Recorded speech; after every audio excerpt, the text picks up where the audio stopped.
Assalamualaikum warahmatullahi wabarakatuh. Waalaikumsalam warahmatullahi wabarakatuh. Ya, gimana kabarnya hari ini? Baik. Alhamdulillah, baik. Jadi sebelum kita masuk ke dalam materi agar kegiatan pada hari ini berjalan dengan lancar, kemudian materi yang disampaikan nanti bisa bermanfaat di kemudian hari, ketua kelasnya bisa dipimpin doa dahulu.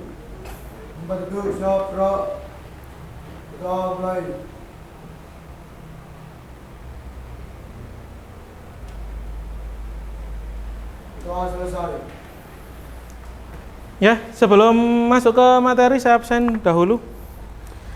Abdullah Al-Amin hadir. Al-Faisal Paskib. Alvino hadir. Arini, Arnes, Aurel, Dela, Fani, Febrian, Gian, Heri, M. Rido, Maulina, Michelle, Muhammad Hafiz, Muhammad Fatih, izin, Naila, Naswa, Natasha. Ya, sebelum masuk ke materi hari ini, mengingat kembali kemarin kita sudah berpikir secara komputasional, itu yang kita pelajari kemarin ya.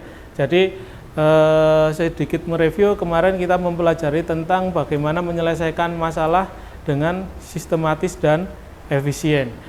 Kemudian hari ini kita akan mempelajari tentang apa itu kecerdasan artifisial. Kira-kira dari sini semuanya ada yang tahu apa sih kecerdasan artifisial? Ya, kecerdasan komputer. Terus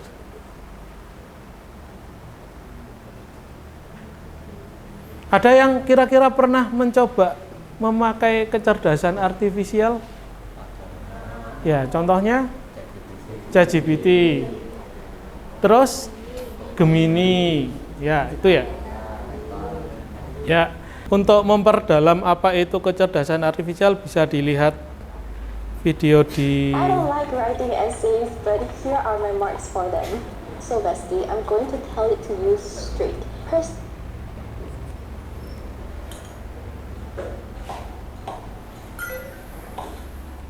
apa hal pertama yang muncul di pikiranmu ketika mendengar kata AI atau kecerdasan buatan? Apakah AI jahat seperti di film-film Hollywood? AI jahat atau evil AI hanyalah hayalan pembuat film saja ya. Namun sebenarnya AI sudah merupakan kenyataan dalam kehidupan sehari-hari kita. Kalian sering loh menggunakan AI? Ketika buka handphone, fitur fingerprint atau face unlock menggunakan AI untuk dapat mendeteksi sidik jari atau wajah kalian dengan lebih cepat. Ketika googling, adanya AI akan memberikan hasil pencarian yang lebih sesuai dengan minat dan kebutuhan kalian. AI juga banyak digunakan pada berbagai aplikasi loh. Contohnya fitur deepface pada Facebook yang mampu mengenali wajah yang ada di dalam foto. Foto juga menggunakan AI agar dapat menyesuaikan dengan bentuk wajah. Kalau kalian terbiasa nonton atau like konten K-pop misalnya, rekomendasi konten yang enggak jauh-jauh dari K-pop juga.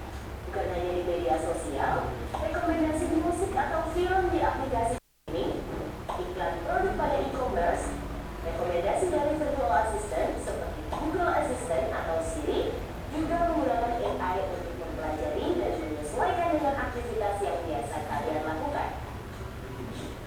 AI juga ada pada Google Maps untuk menganalisis dan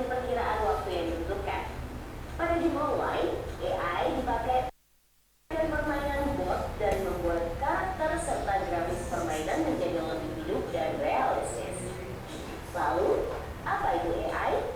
AI atau Artificial Intelligence atau kecerdasan buatan adalah sistem yang memungkinkan mesin atau komputer untuk berpikir, belajar, dan melakukan tugas seperti manusia. Istilah AI muncul pada tahun 1956 dalam konferensi Dartmouth yang diinisiasi oleh John McCarthy, seorang ilmuwan komputer asal Amerika Serikat. Di antaranya ada 4 teknik dasar pada AI, yaitu searching, reasoning, planning, dan learning. Searching adalah teknik menemukan langkah-langkah yang sistematis untuk mencapai suatu tujuan atau solusi. Contohnya AI pada Google Maps. Reasoning adalah teknik menarik kesimpulan berdasarkan fakta-fakta yang ada. Dari video yang tadi kira-kira sudah punya gambaran AI itu kira-kira bermanfaat atau tidak?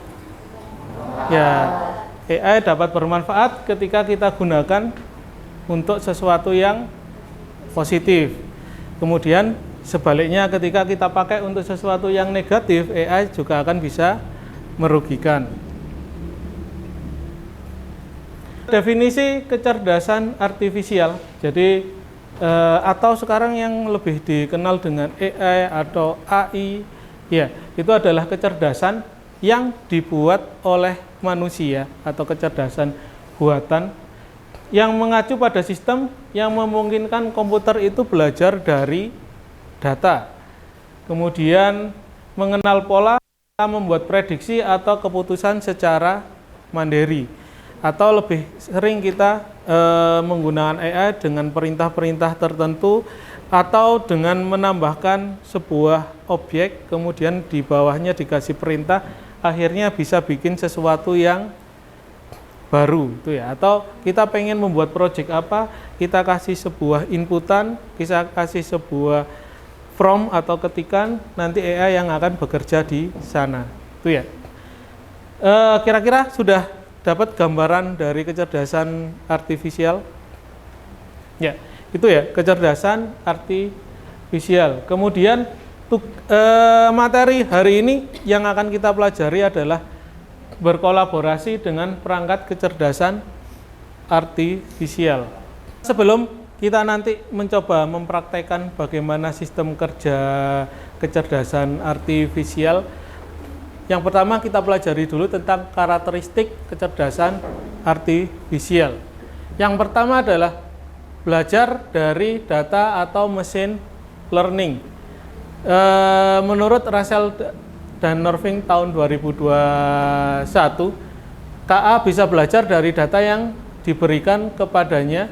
Jadi semakin banyak data yang kita masukkan, nanti pekerjaan atau proyeknya akan semakin detail.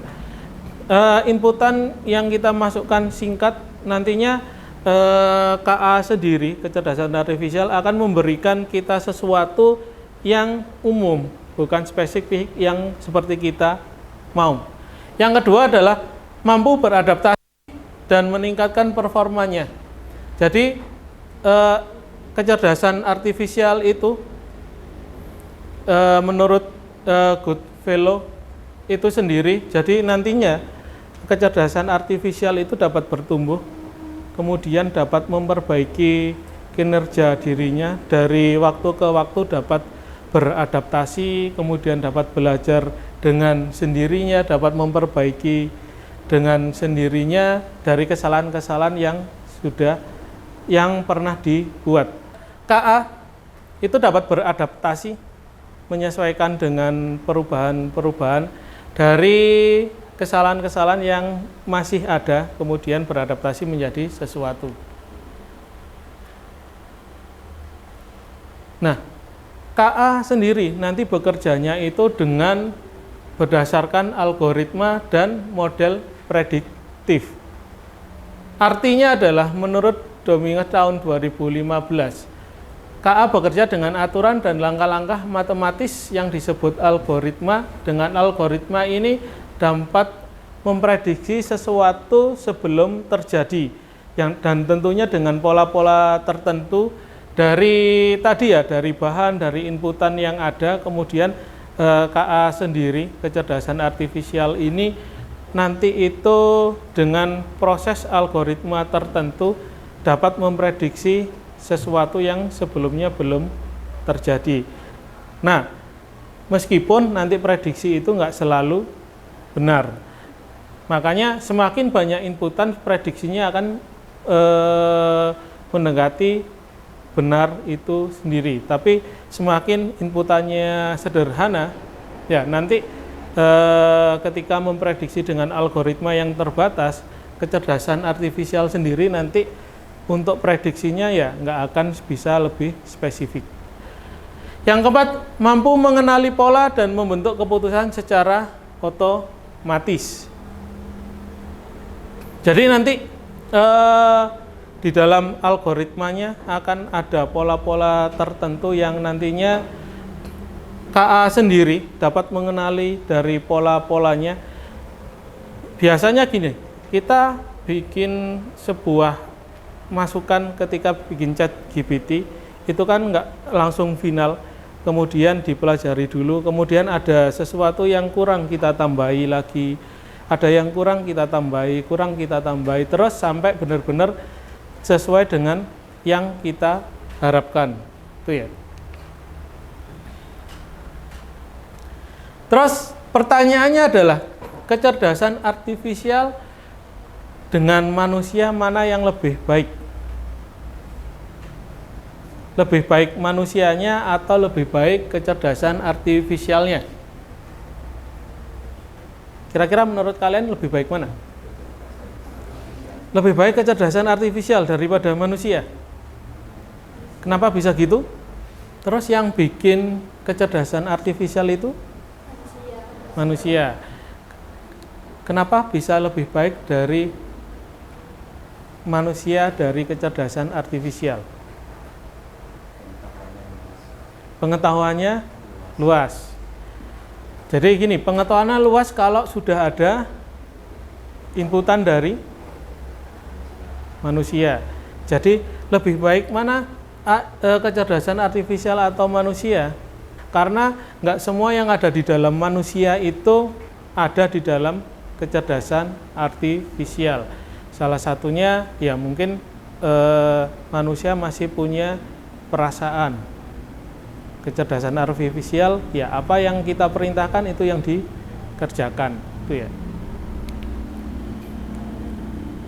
Ini kecerdasan artifisial versus manusia. Kalau kecerdasan artifisial itu tidak memiliki perasaan, hanya mengikuti instruksi yang dibuat. Tapi kalau manusia itu memiliki perasaan sehingga nanti dapat berinovasi lebih baik lagi daripada kecerdasan artifisial. Kemudian kecerdasan artifisial itu belajar dari data dan program yang diberikan oleh manusia. Kalau manusia ya dari alam saja, ketika kalian jalan ke depan kemudian melihat sesuatu bisa belajar dari sana. Kemudian hanya memahami hal yang ada di dalam datanya sendiri. Misalkan saya punya box. Di dalam box ini ya, saya punya box, isinya ada kabel, kemudian ada mic wireless. Di sini ketika misalkan ini EE-nya ditanya mengenai yang ada di dalam, misalkan ya, saya tanya di dalam ada berapa mic wireless? Bisa jawab kira-kira ketika datanya sudah dimasukkan di sini? Bisa. Kemudian kira-kira kabel yang di dalam ini fungsinya buat apa? Ya masih bisa dijawab. Tapi kalau sudah menyimpang dari situ, misalkan saya tanya gimana sih cara kerja proyektor? Nah, di sini nggak ada proyektor. Kira-kira bisa menjawab? Tidak. Ya, itu ya. Kecerdasan artifisial itu hanya belajar dari sesuatu yang sudah ditanam di dalamnya. Kemudian yang terakhir adalah hanya bisa membuat keputusan berdasarkan angka dan pola tadi. Jadi dengan angka dan pola yang sudah diberikan tadi, ketika pola itu di luar dari instruksi yang sudah diberikan, ya nanti kecerdasan artifisial itu akan stuck di sana. Jadi ya hanya memutar instruksi yang kita berikan, outputnya yang dikeluarkan oleh kecerdasan artifisial ya hanya itu saja. Beda dengan manusia. Manusia itu bisa membuat keputusan dengan pertimbangan emosi. Kemudian kategori perangkat kecerdasan artifisial dan contoh aplikasinya. Dari sini ada yang pernah pakai? Ya, misalkan asisten kecerdasan artifisial itu ada ChatGPT, kemudian ada Gemini.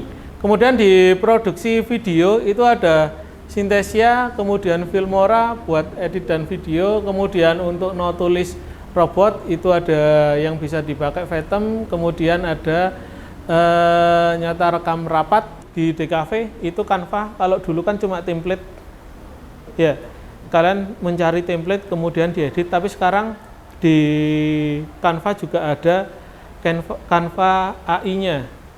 Nah di situ bukan hanya template, tapi kalian masukkan instruksi, akan dibuatkan gambar sesuai instruksi yang diberikan. Jadi bukan hanya di template yang dijalankan. Kemudian implementasi, kolaborasi, dan kecerdasan artifisial. Inti dari materi kita itu adalah kolaborasi. Gimana sih kita berkolaborasi dengan kecerdasan artifisial? Jadi nanti kita akan mempraktekkan bagaimana kita berkolaborasi. Untuk materi kali ini kita berkolaborasi dengan ChatGPT yang kita berikan instruksi. Kemudian dari instruksi itu kita kita salin instruksinya dalam tipe HTML.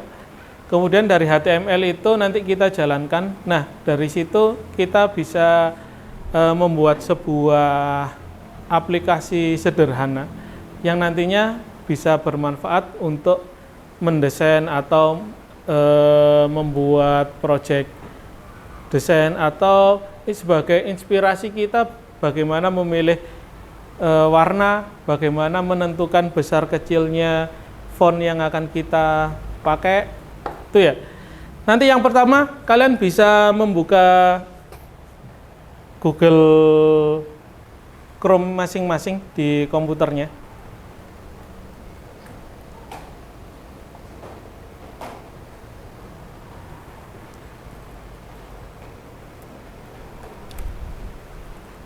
Kalian buka ChatGPT, kemudian kita nanti memberikan sebuah instruksi, atau saya ambil contoh dulu di depan, bisa diperhatikan nanti. Untuk aplikasinya terserah kalian, kira-kira nanti aplikasi itu yang berguna buat di desain apa. Saya ambil contoh gini ya, saya mau bikin aplikasi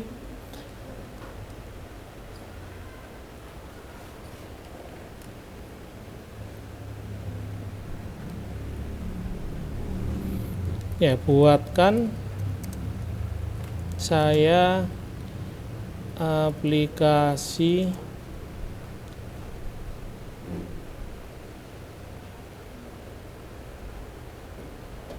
DKV gini ya, dalam bentuk HTML.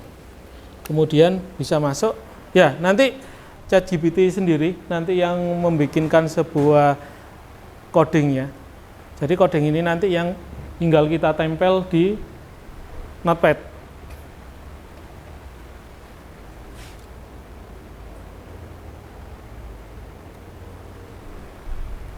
Ya, jadi aplikasinya akan jalan sendiri ChatGPT-nya. Atau sambil melihat di depan boleh dinyalakan Chrome-nya masing-masing. Dibuka ChatGPT-nya.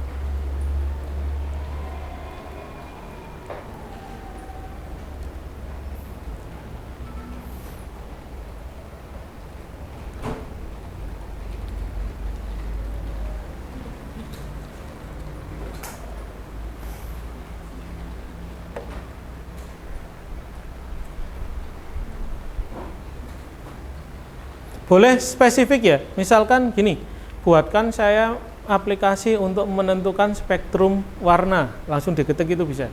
Cuman belakangnya harus diimbui dengan kata-kata dalam bentuk HTML biar kita nanti bisa menjalankan di Notepad.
Ya, kalau aplikasinya sudah berhenti seperti ini, aplikasinya sudah jadi, nanti ada form di sebelah kanan itu copy atau di blok semuanya.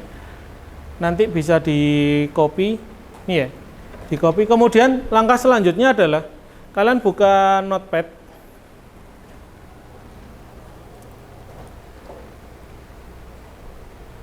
Kemudian hasil dari ChatGPT tadi tinggal dipaste di sini. Nah, poin pentingnya adalah biar nanti ini bisa dijalankan, Notepad-nya disimpan dalam bentuk HTML. Jadi gini ya, nanti bisa disimpan di file, kemudian pada waktu save-nya, misalkan saya mau bikin aplikasi DKV. Nah, kemudian jangan lupa setelah DKV ini nanti ditambahkan juga titik HTML. Itu ya. Kemudian disimpan.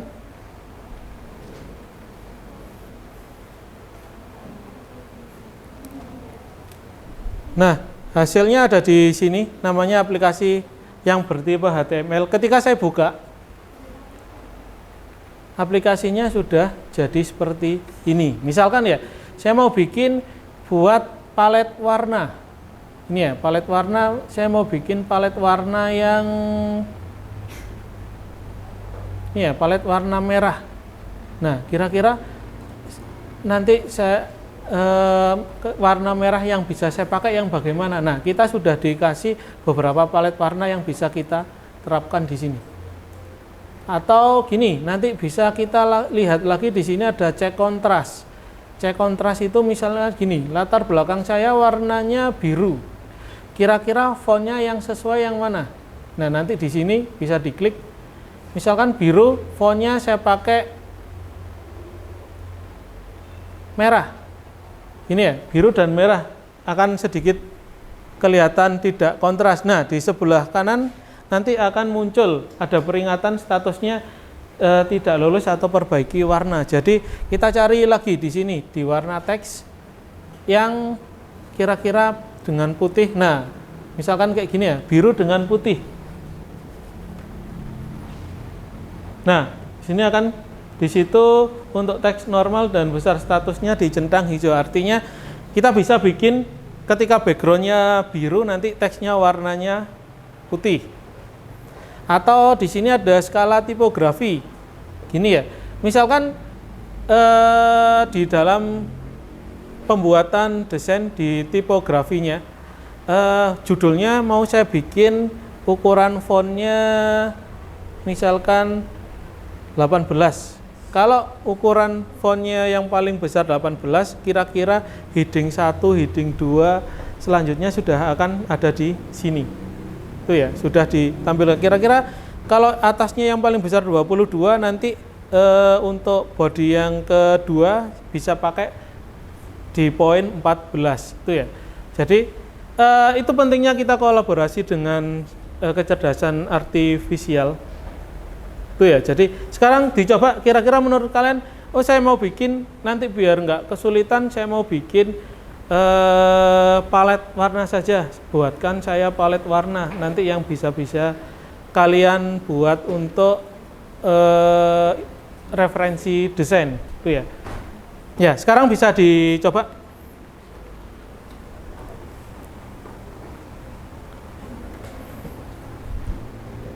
Bisa kan? Sudah nyoba? Oh. Ini bikin bisa di ini. Gini aja. Coba di bawahnya dikasih lagi inputan yang kira-kira kayak tadi ya. Contoh-contoh palet warna biar bisa interaksi. Ini bikin apa? Aplikasi edit foto. Dari fotonya terus bisa di putar, kemudian diperbesar dan diperkecil. Ya.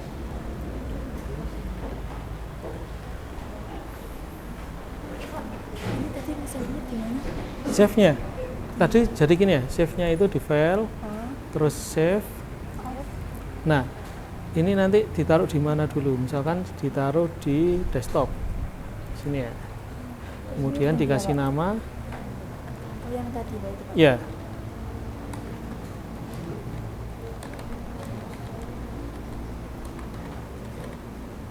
Kemudian di save. Nah, dibuka di datanya tadi. Data apa? Di minimize aja dulu. Dihapus Pak. Nggak usah dihapus, di minimize lagi. Nah, coba dibuka. Yes, sudah jadi. Itu ya. Tadi bikin apa? Portofolio desain komunikasi visual. Ya. Ini udah jadi Pak. Sudah. Ini kan sudah jadi, nanti tinggal dikasih. Ini kan minta foto, ini minta foto, ini minta logo, tinggal diinputkan itu.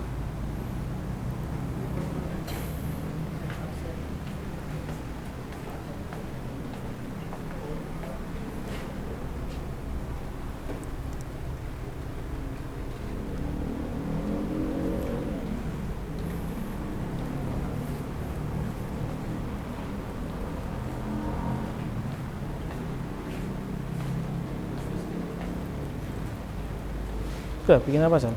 Ini Pak, editing foto video. Editing foto video.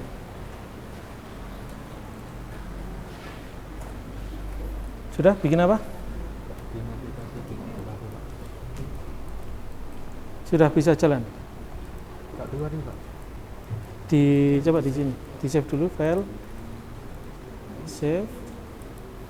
Nah, kemudian ini ditaruh di mana? Di desktop aja biar mudah. Nah, misalkan apa?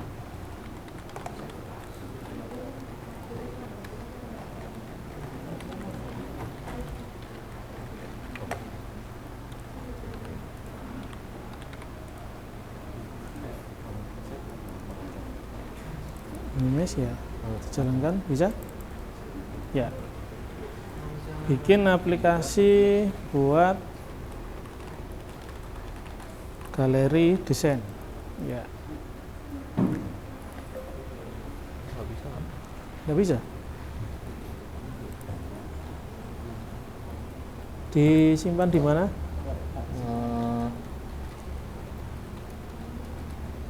Di download. Ya. Di save. Ke sini, ke download. Ini Pak. Ya, dicoba jalan. Misalkan ganti gambar, ganti warna latar.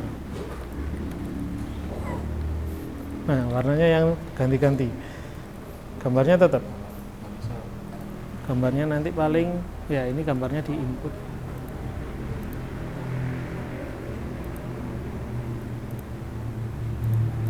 Ini ganti backdrop.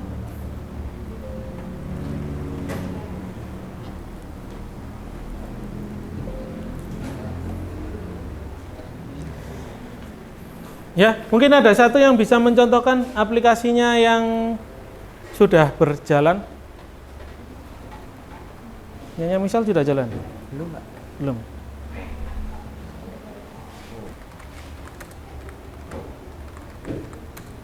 Ini saja. Oh, Ya, biar cepat. Ini coba. tuh. Ya.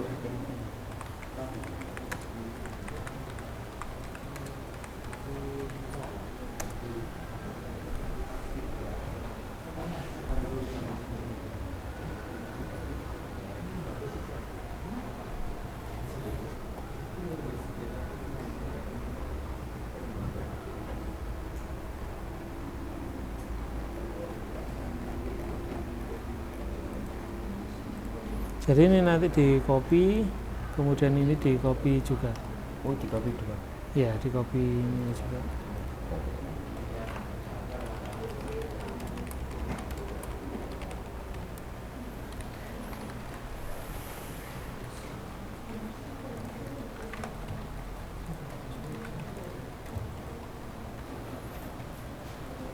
Jadi aplikasi apa? Lagi, Pak. Yang tadi. Iya. Coba bisa dijalankan.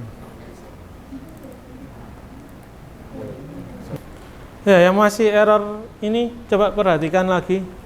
Gini ya, aplikasinya itu kan jalan per step-step. Ya, kayak gini ya. Pastikan ada instruksi di sini sudah selesai atau sudah ada pada bagian paling bawah sudah ada penjelasannya. Ya, kalau kayak gini ini kan masih belum selesai, jadi di bawah masih ini lagi. Nah, ini jangan di copy dulu, tunggu sampai selesai, baru nanti di sebelah kiri ada notifnya kalau aplikasinya sudah selesai dibuat.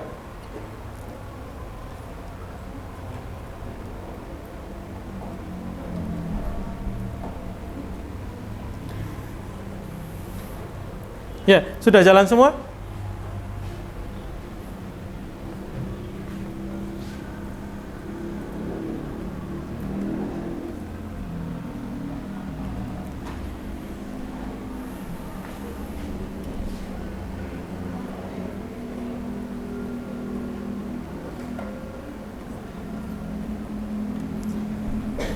Ya, kalau yang sudah di grup sudah saya kasih link buat pengumpulan tugas hari ini. Dibuka di WA grupnya, nanti tugasnya dikumpulkan di situ. Ya, bisa dikumpulkan mulai sekarang.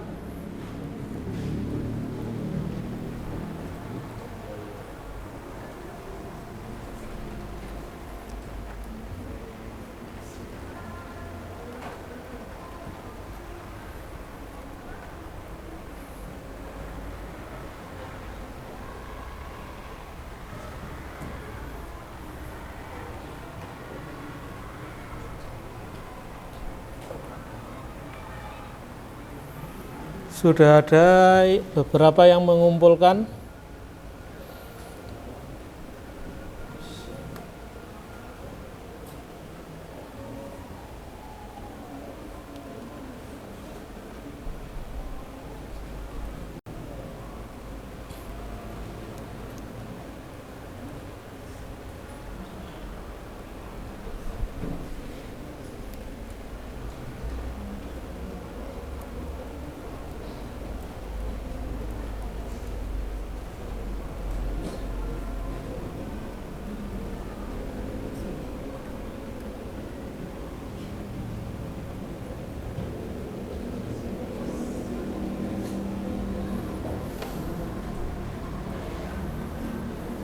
Ya,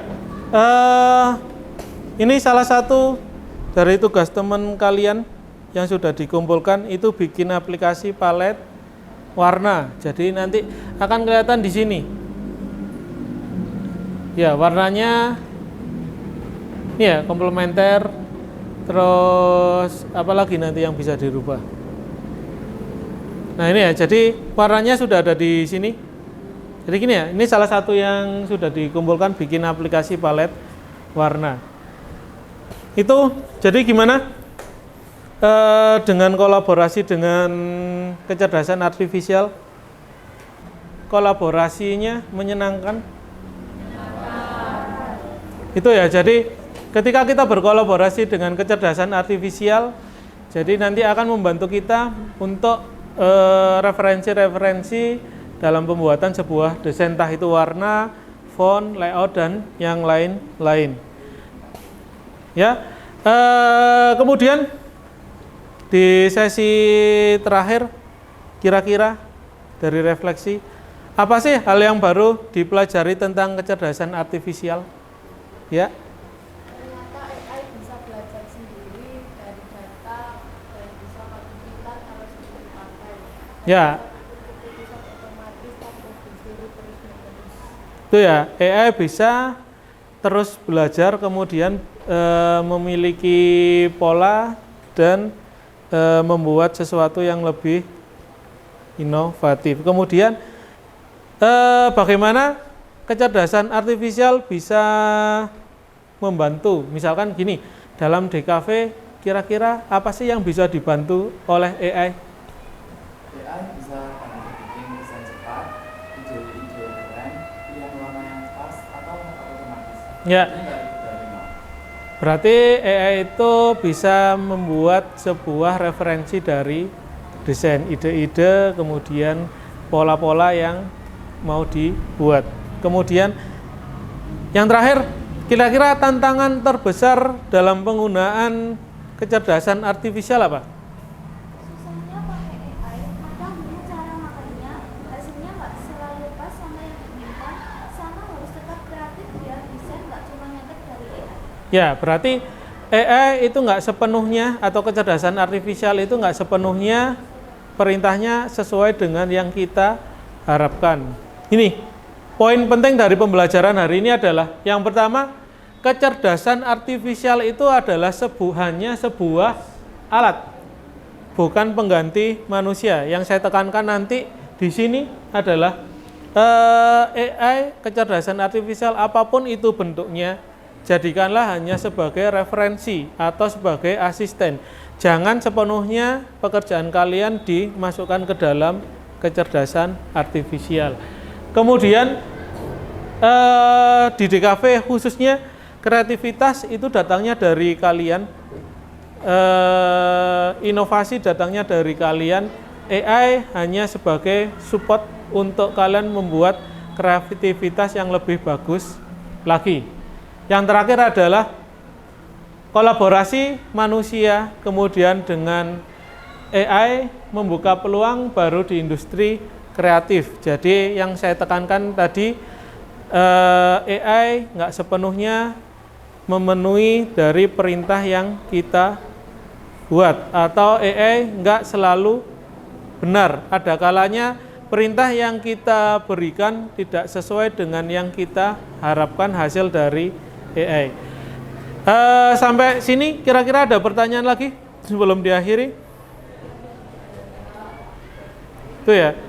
Minggu depan, kalau hari ini kita berkolaborasi dengan AI, minggu depan kita coba bikin aplikasi sendiri sederhana menggunakan Python, diintegrasikan dengan GitHub. Nanti di situ tetap pakai ChatGPT.